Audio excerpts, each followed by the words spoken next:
Olá, amiga! Hoje nós vamos falar sobre tempo de orar e tempo de agir.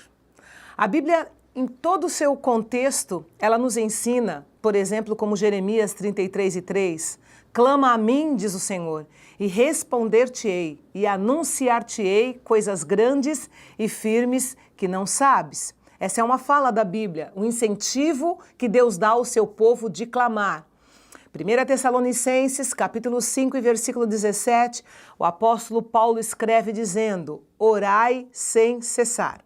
É isso que a Bíblia nos ensina. Em todo tempo, nós devemos orar, nós devemos estar em contato com Deus, devemos estar falando com Deus, colocando para Ele as nossas angústias, as nossas ansiedades, as nossas necessidades, compartilhando a nossa vida com Ele. É isso que a Bíblia nos ensina de um modo geral. Porém, quando nós chegamos no livro de Êxodo, capítulo 14, versículo 15, na passagem do povo de Israel, quando estava perto de atravessar o Mar Vermelho, Moisés foi orar. Quando ele viu que atrás vinha o exército de Faraó, na frente tinha o Mar Vermelho, o povo dizendo, e agora, o que será de nós? E aí Moisés foi orar, coisa mais comum de se fazer. Porém, ele teve uma resposta muito interessante de Deus. Diz aqui, Êxodo 14, 15. Disse então o Senhor a Moisés, por que você está clamando a mim?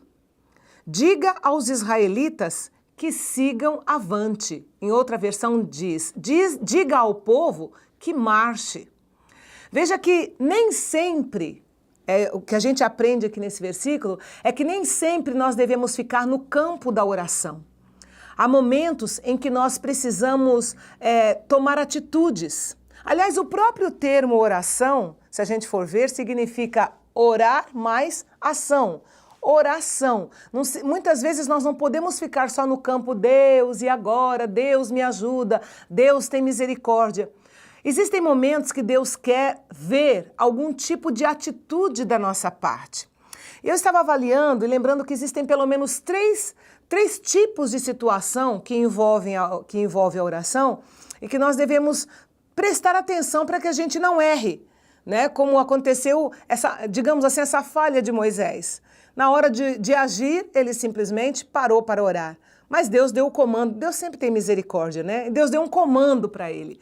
Marcha. Marcha para onde, Senhor? Marcha em direção ao mar, né? Porque Deus iria dar um livramento. Então, existem três situações que envolvem oração. A primeira delas é aquela situação em que nós devemos orar e fazer a nossa parte. Como eu falei, a própria palavra oração diz que nós devemos orar e agir, orar mais ação. Como é que se processa isso? Por exemplo, criação de filhos. Deus não vai descer do céu para criar nossos filhos. Nós é que no dia a dia temos que ditar as regras, criar uma atitude moral, moldar um comportamento moral, ensinar todas as regras que vão fazer dos nossos filhos cidadãos de respeito, pessoas que vão ser bênção para a sociedade. Casamento.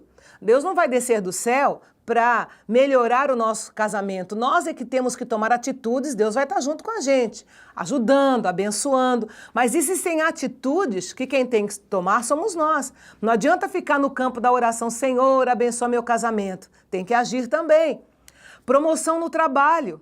Não adianta a pessoa ficar pedindo, Senhor, me ajuda a ser promovido no meu trabalho. Ora, você tem que fazer cursos, você tem que se aprimorar, você tem que estar à altura das exigências daquele cargo que você está pleiteando e não simplesmente ficar no campo da oração, né? Os estudos. Agora, final de ano, é um bando de gente que não estudou o ano todo dizendo, Deus tem misericórdia. Ora, Deus tem misericórdia, mas a pessoa tem que estudar. Finanças. Claro que Deus abençoa as nossas finanças, mas nós precisamos ter tino para administrar e não simplesmente ficar no campo da oração dizendo, Senhor, manda dinheiro para pagar minhas contas. Além de trabalhar, nós temos que ter a capacidade de administrar. E assim vai, nas áreas todas da nossa vida. Então você tem que entender esse ponto, esse aspecto da oração em que você ora, para que Deus abençoe, mas você também tem a sua participação. Você também tem as atitudes que você precisa tomar para que essas coisas deem certo. Uma segunda situação na vida de oração que nós enfrentamos é aquela que a única a única posição que nós podemos tomar, a única coisa a fazer é orar. Aí sim, porque você já fez aquilo que precisava ser feito e agora você depende de um milagre. Quando você já fez tudo o que precisava fazer, pode ser uma doença, pode ter sido um concurso, você estudou, e aí foi lá e prestou o concurso. Agora é com o Senhor, você fez a sua parte e agora você deixa Deus agir. E em várias outras situações, onde você já fez o que precisava ser feito e agora você precisa de um milagre, aí Deus entra. Uma frase que Deus colocou no meu coração anos atrás, que dizia assim: quando atingimos o terreno do impossível, Deus começa a agir. Quando atingimos o terreno do impossível, Deus começa a agir. Por quê? Porque dali para frente é só com Ele, não há mais o que fazer. Então sim, nós podemos ficar no campo apenas da oração, porque a partir daí só um milagre. Foi o que aconteceu com Daniel. Daniel, ele orou 3 semanas. E não obtinha resposta, de jeito nenhum. Mas ele não desistiu, porque ele precisava que Deus respondesse a oração dele e ele não tinha o que fazer. Para que seu povo fosse liberto, para que a vida deles voltasse ao normal, ele intercedeu. E depois a Bíblia nos conta que houve uma guerra no céu, entre anjos e demônios, em função daquela oração de Daniel. E passado esse período de luta que durou 3 semanas, a oração de Daniel foi respondida, e o povo, e ele e o povo obtiveram a resposta e uma resposta de vitória.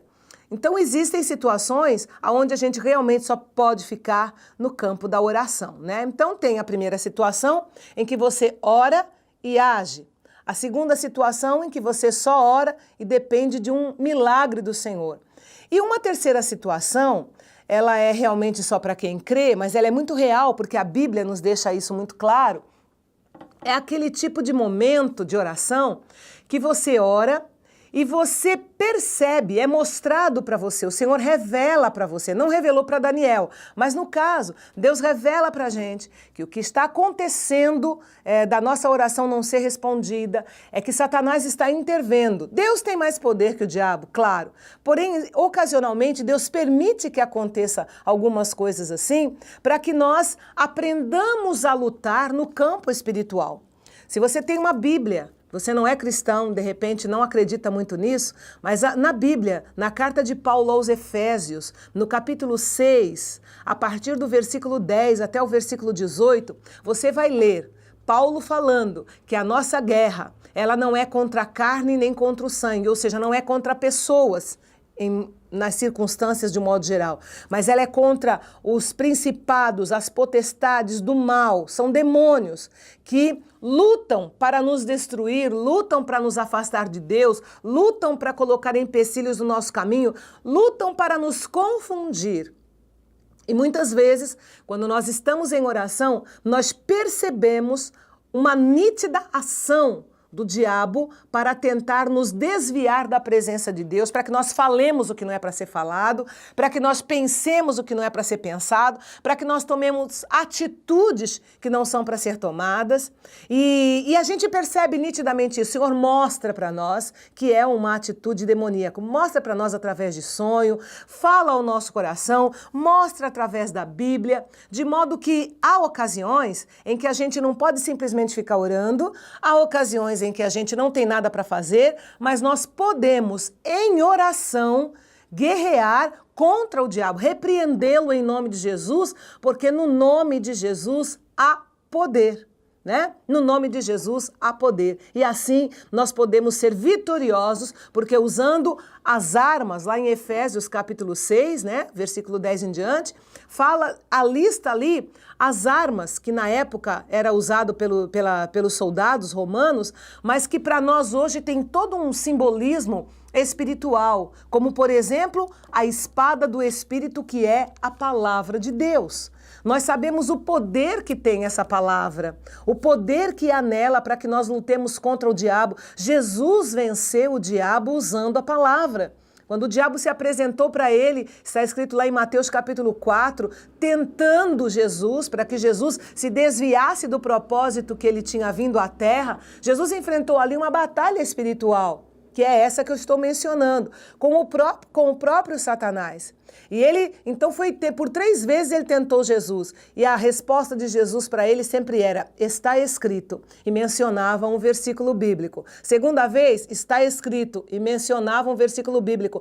Terceira vez, está escrito, e mencionava um versículo bíblico. E, por fim, ele o expulsou da sua presença e Jesus venceu aquela batalha, aquela tentação, aquela luta. O mesmo deve acontecer conosco. Nós devemos ter na oração uma das armas de vitória que nós temos, porque a oração é um diálogo com Deus. Então, quer nós estejamos orando e agindo, quer nós estejamos orando esperando o milagre de Deus, quer nós estejamos orando e enfrentando uma batalha no campo espiritual contra Satanás e seus demônios, o importante é nós orarmos, porque sabemos do poder da oração. E quando Satanás vier para nos fazer desistir dessa arma vitoriosa que nós temos em nossas mãos, nós devemos expulsá-lo em nome de Jesus. Jesus disse, retira-te, Satanás, né? Porque está escrito. A mesma coisa nós devemos fazer. Expulsá-lo em nome de Jesus e crer naquilo que a palavra de Deus diz. Nossas orações têm resposta. Seja sim, seja não, é uma resposta de Deus e Deus sabe, sempre tem o melhor para nós. Se Ele diz não, Ele sabe o que é melhor para nós. E seja espere, porque muitas vezes Deus tem um tempo certo de agir e nós temos que saber esperar o tempo e o modo do Senhor. Então, queridas, há tempo de orar e há tempo de agir. Descubra em que momento você está. Mas uma coisa é certa, não deixe de orar, porque orar é falar com Deus. E manter esse canal de diálogo aberto com Deus não tem preço. Que Deus te abençoe e que você seja vitoriosa neste dia através da sua oração e em nome de Jesus. Amém.